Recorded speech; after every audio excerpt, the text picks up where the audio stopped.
mahaba ang komplikado, mga documentary requirements at kung ano-ano.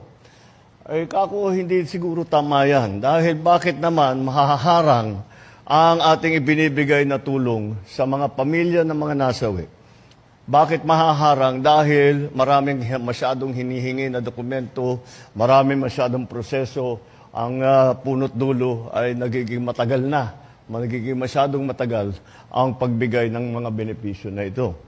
Kaya't ang aming ginawa ay sabi ko, kami na, tayo na ang magbuo ng mga dokumento.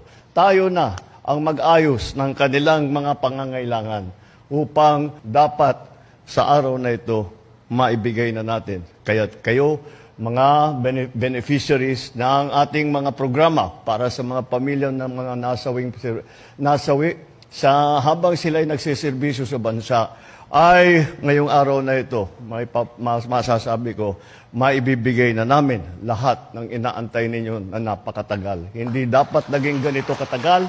Ang ating ginagawa po ngayong araw, tinitiyak po natin na lahat po ng mga lahat ng